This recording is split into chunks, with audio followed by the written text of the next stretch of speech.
In a world where conflicts can go viral, one man stands ready to deliver justice with compassion. I had to stop. Are you kidding me? The court of viral reckoning is now in session. From gang life to the gavel, Dr. Rashad Richey brings an unfiltered yet thoughtful perspective to the bench. Behind every viral video is a human story waiting to be told. Now look at this. You see, here's the altercation, and this is going to be one of them I'm sure he's going to do. But you can see here the arrow pointing at the white woman. Gee, I wonder who he's going to side with in this. Farmer's Market Karen gets shut down, so he's already identified a Karen here, and he's got an arrow pointing at her. If it's viral, it's here. Witness real cases, real people, and real consequences. All rise for the Honorable Judge Richey. Real consequences. There had better not be real consequences if you're not a judge, dude. I'm sorry. You can't be laying out consequences. In this courtroom, we don't just punish. We transform. See the stories behind the scandals. It's time to look beyond the likes and shares. I'm sorry, I got to go back here, but I wonder who he's going to be sympathetic with. Right? Yeah, real people with AI. You got it. Stories behind the scandals. It's time to look beyond the likes and shares. Judge Richey's unique, no-nonsense approach and nuanced understanding of societal differences speak to our inner and outer conflicts. Nuanced understanding of societal differences. You cannot find a person who has a lesser understanding of societal differences than Rashad. He literally sees the world in black and white. Literally. It's exactly what America has been waiting for. Together, we can turn viral moments into opportunities for growth. It's time for justice to go viral. Judge Richey Justice. The Court of Viral Reckoning. Premiering this fall. Premiering this fall. So he's getting like a 7-8 month head start on this, which leads me to believe that he actually might be trying to do like a Judge Judy thing, which would cost a lot of money, right? But he maybe he is trying to bring people into the courtroom, maybe through Zoom or something, but it's going to be one-sided because the person that he is biased against is not going to get on there. And you know what's going to happen is he's going to have to rule in favor of his favorite side at a default. So it's going to be one default judgment after another. We set out and we invited that person to come on, but we didn't hear from them. Well, I know, but that doesn't make them wrong. So, anyway, that is the premiere, the trailer for this. Now I'm going to show you a video, and I'm going to warn you. I am not responsible for any damage to your laptop as you punch the screen because you're going to want to.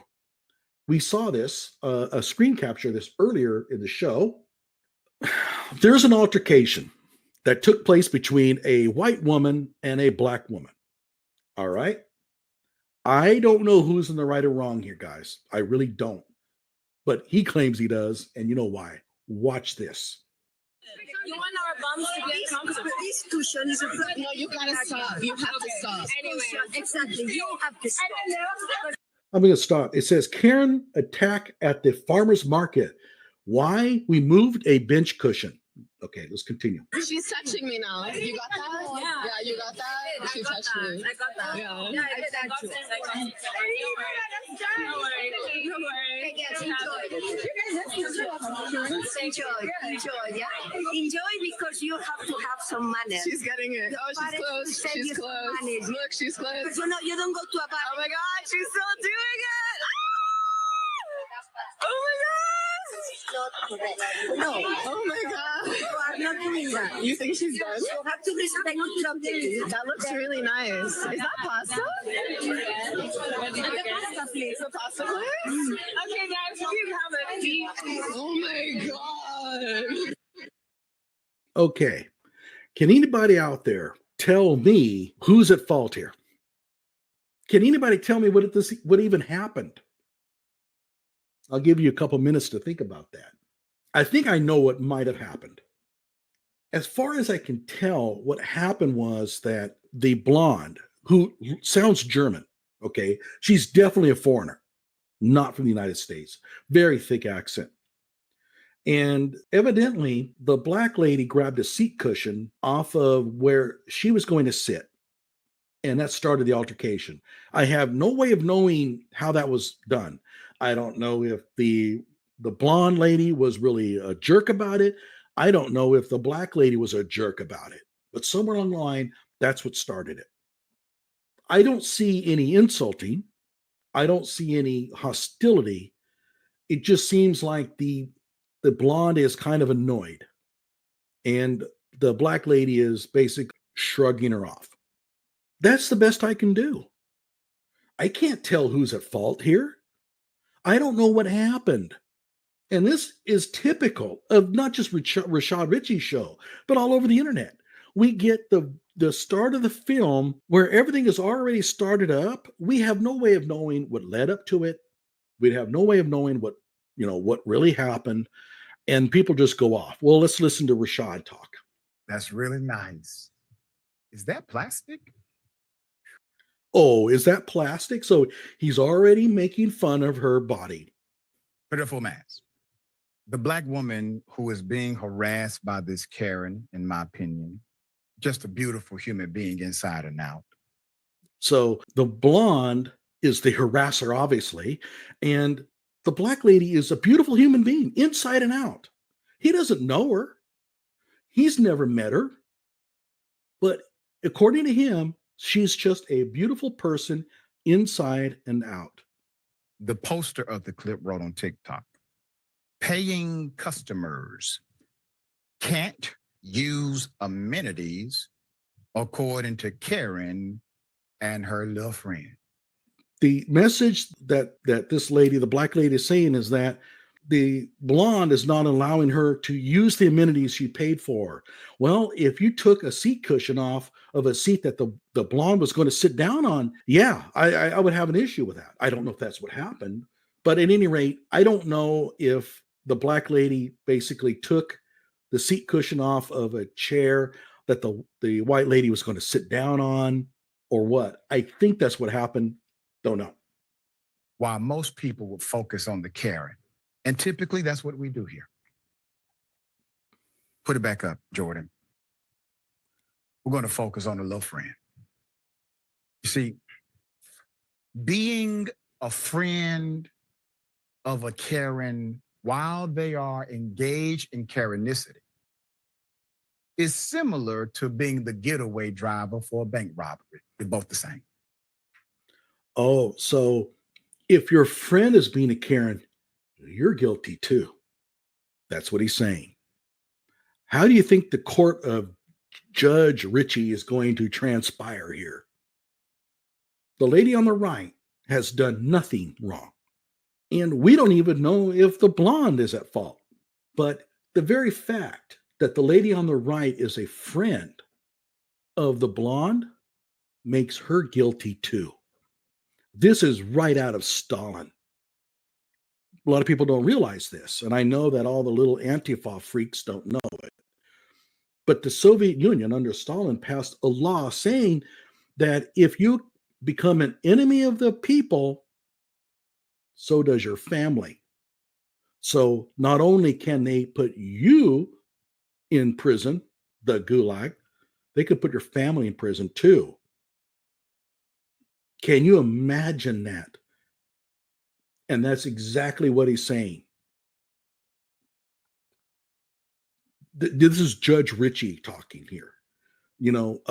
Guilt by association is going to be actually enacted in his courtroom. You're going to get the same charge. Karenicity. All right. I'll put up the Karen in question here. Full mask. Yep.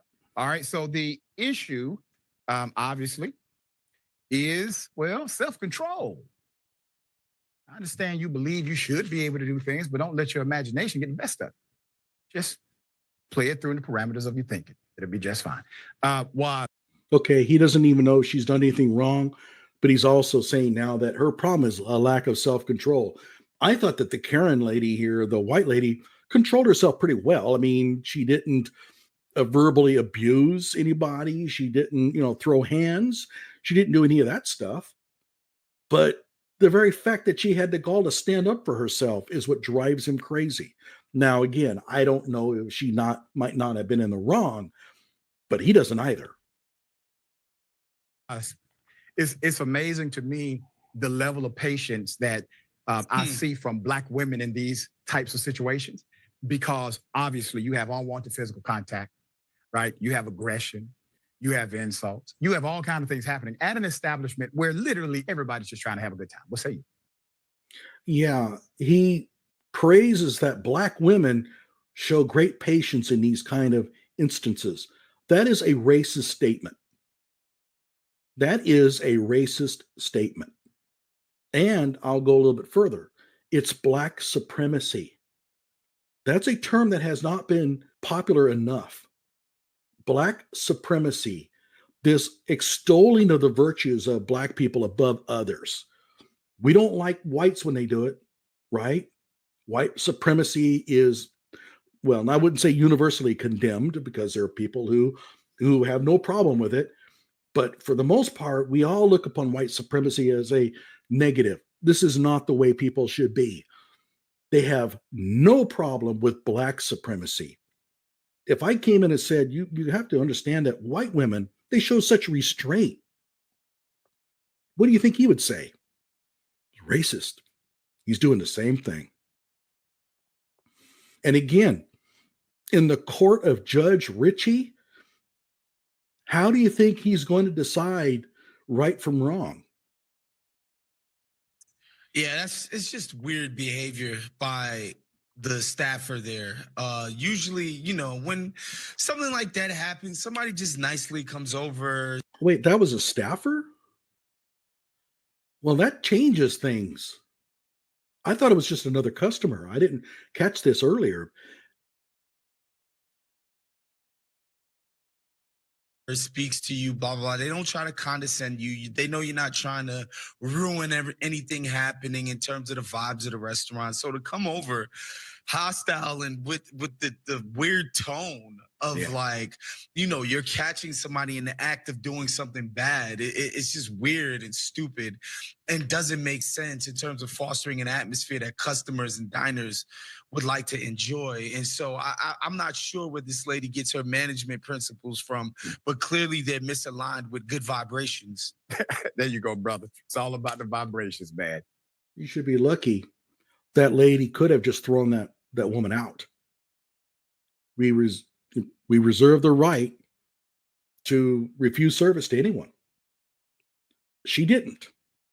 I can't see anything wrong. Well, let me put it this way. I don't see anything in the behavior of the blonde that stood out to me as being untoward. Where is it? I didn't see any insulting, no violence or no nothing. So I don't know. But you can tell where Rashad Richey's courtroom is going to go. Again, I'm very curious as to how this is going to unfold. It's going to be showing a video that we all can watch. And then he's going to decide who's in the right and who's in the wrong. You know how that's going to go. He then is going to contact the parties involved. Only one's going to respond. And then he's going to invite that person to come on his show and explain their life story. That's, I think, is what's going to happen. Let's read about the show. Okay, overview and concept. Compassionate exploration. As a component of the courtroom showdown, Judge Richey steps out of the courtroom and into the lives of both parties. Oh, wait a minute. Am I missing anything above it? No, I guess not.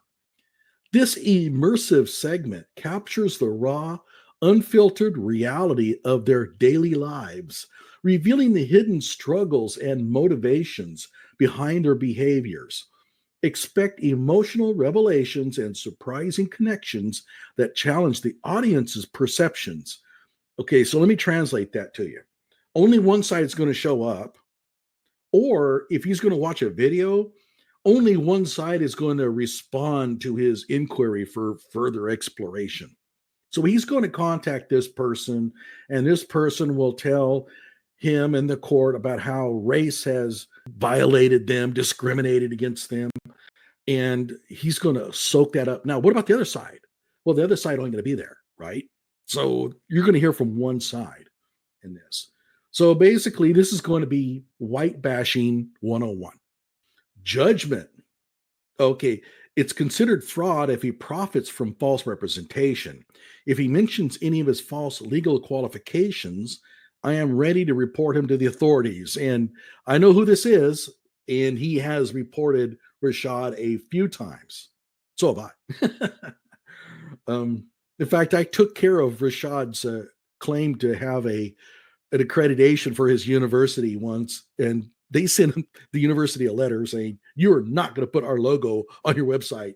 And it was about like a week later is when St. Magnus University ceased operations. Yes. Okay. With the weight of the world on their shoulders, Judge Richey returns to deliver a verdict that could change lives. Really? Will the accused live up to their viral reputation? Or will they be seen as flawed but human individuals having a bad day, deserving of redemption? Notice the accused is guilty, right? He's saying they're guilty. Are they going to live up to that viral guilt, or are they going to be sorrowful? So he's already saying here that he's chosen one side to be guilty here, and he's going to decide whether they're really human or not. The ruling is not just punitive. Rashad, you have no punitive powers. You can't lay out punitive damages. What kind of punitive damages could he inflict on anybody? He doesn't even have a law degree. It includes transformative connections, mentoring opportunities, community service. He's going to give them a community service. I wonder if he's going to try to find them. Oh, if he could find a way to find them, oh my God, he would be all over that. And educational workshops designed to inspire self-reflection and growth. Follow-up episodes can come from this exchange in the future. Okay, so the idea is we saw this video. You're white. You're clearly in the wrong. Let's assign you some workshops to get better, some DEI, diversity training, and then we'll follow up to see if you're responding to these. And keep in mind, the person who's been accused has no gumption to follow any of this. They can just tell him to go to hell, and there's nothing he can do about it. Bailiff, court reporter, and judge dynamics. Enter the witty bailiff and court reporter, whose sharp one-liners and playful banter provide a refreshing counterbalance to the show's serious themes. That's right. I have no idea who he's going to pull in for this. And here's the problem that Richey has. All of the people that he has on his show that I would think would be, a pool to recruit from for this are all bitter. There's nobody on his show, including himself, that ever comes across as playful. They have a total burr under their saddle all the time. I can't imagine anybody that Rashad Richey hangs out with that could engage in witty, one-liners and playful banter. It's not their psyche. They're not good at that. They're good at complaining. And you know what they complain about? Their dynamic adds a layer of entertainment, ensuring that even the most intense moments are laced with humor and humanity. Right. Because when you're having an intense moment in court, what you need is somebody to interrupt it with a joke. Overall theme, Judge Richey Justice. The Court of Viral Reckoning So the court of viral reckoning means what? I mean, this was chosen for a reason. The court of viral reckoning means that if we find you guilty, we're going to broadcast it to as many people to shame you as much as we can. That's viral reckoning. You wronged this black person. You are white. Oh my God, you're white. So therefore, we are going to make sure that everybody knows your name, where you work. And if you think I'm wrong, remember what he did to that nurse in New York City. Remember the city bike Karen, as he called her, right? He told everybody where she worked and when she got off work. Yeah, he totally doxed her. And she was in the right. I know that Nate the lawyer did a lot of work on that city bike Karen deal. Flips the script on judgment and accountability. Okay, I don't know why that would happen. By merging courtroom drama with heartfelt storytelling, you know what that means? Thoughtful verdicts aimed at redemption and a dash of social commentary, the show dares to explore the gray areas of human behavior. In other words, let me translate that for you. Screw the law. We don't care what the law says. What matters is how we feel about what happened.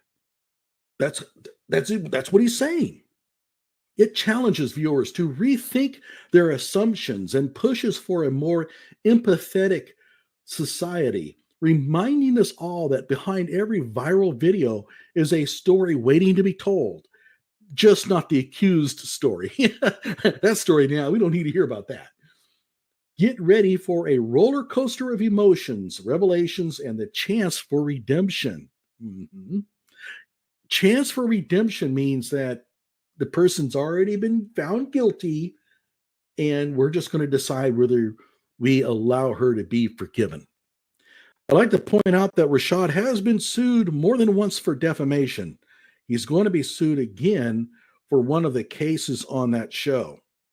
Yeah, he really is opening himself up to a lot of problems here. The host. Number one, legal expertise with real-world experience. Dr. Richey, okay, let's be clear.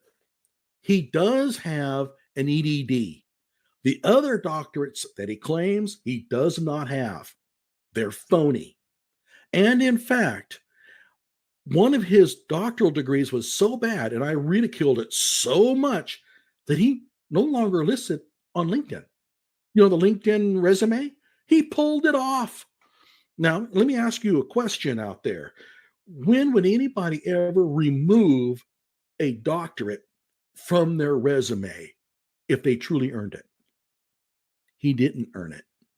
He then earlier claimed to have a PhD in physics from the Asia Pacific School of Business, and I ridiculed the hell out of it. It then became a Master of Science and a Master of Arts, and then it became a Master Certificate. So he does this. He makes claims of PhDs, and then he pulls them down once I start blasting them. And I'm taking credit for it. I'd like to think that he's doing it because of me. I have no proof of that. The only thing he has is an educational doctorate from Clark, Atlanta. I read his dissertation on my show. I went through like 4 videos to do it. It is the worst dissertation I've ever encountered. And it's by a long shot.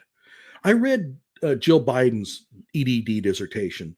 And if you're interested in hearing what she actually wrote, and to me, it's poor. It is substandard, but it's not ridiculous. Rashad Richey's dissertation for his EDD was ridiculous. And I proved that large amounts of it was pilfered from an undergraduate capstone project. Some undergraduate wrote basically a capstone essay, and he borrowed almost all of it for his own dissertation. And so he walks around, he calls himself doctor because technically he got an EDD. To me, he's Mr. Richey. He is not a doctor. Under no circumstances should Clark Atlanta have given him a doctorate for that. It was fraudulent, in my opinion. That's my opinion.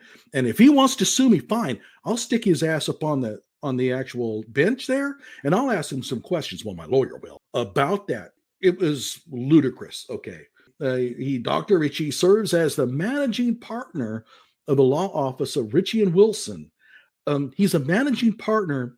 He's not a lawyer. Okay. And I know that PhD investigator would probably love to talk about that a lot tonight. Maybe if I'll swing around back to it, but let me put it this way. That was a business arrangement made with his own lawyer, but he does not have a law degree.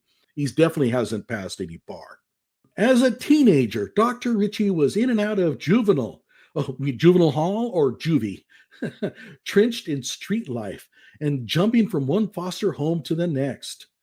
Today, he stands as an example to many, deciding to go to law school later in life, completing his Doctor of Jurisprudence law degree from the Université de la Renaissance.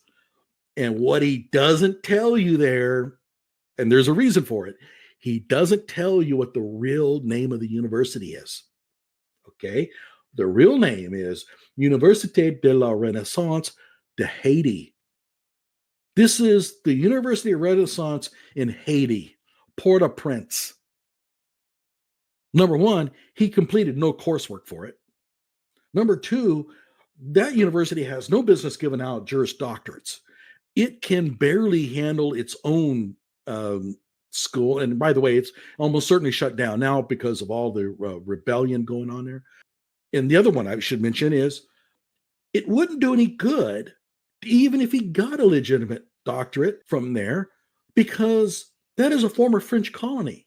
They teach the French procedures and French law, which have no applicability in this country. He goes on to say he attended postdoctoral studies at Aztec University, completing a Doctor of Laws degree. Of his supposed graduate committee, one was the president of the university, which is the one that he gives money to, and two are his business colleagues. One was Erica Wilson, his lawyer, and another one was a lawyer that was one of his business colleagues. You cannot do that. There's no way that if I'm going to get a PhD that I can stick two private individuals not associated with the university and stick them on my graduate committee. He does not have a legitimate Doctor of Laws degree. Completed his doctoral research studies at Clark Atlanta. I talked about that. It's worthless. He earned a Master of Science in Physics and Agronomical Physics. Doesn't tell you where he did, and that is the Haitian University, and they don't even have a program in agronomical physics. So it's all junk, all of it. He talks about his juvenile record, right? But he doesn't tell you he's been in a lot of trouble as an adult. And we're talking in his 30s. And if you go to my channel, you will see lots of videos covering his basic problems with domestic abuse. He had one of the stupidest DUIs that you can ever imagine, where he piled into somebody and then fled from the police. And then when he got out of the car, he fell over drunk and hit his head. I mean, it's comical. And he wasn't 17. He was like 32, maybe late 20s. I don't know. Bridges between the cultures and transformational leadership. Yeah. You can read this. It's a bunch of word salad. Okay, everybody. That's enough for me tonight. Again, I wanted to keep it short. Thanks again. Be sure to go to my channel, Johnny Walker Dread Show, subscribe, and like this one.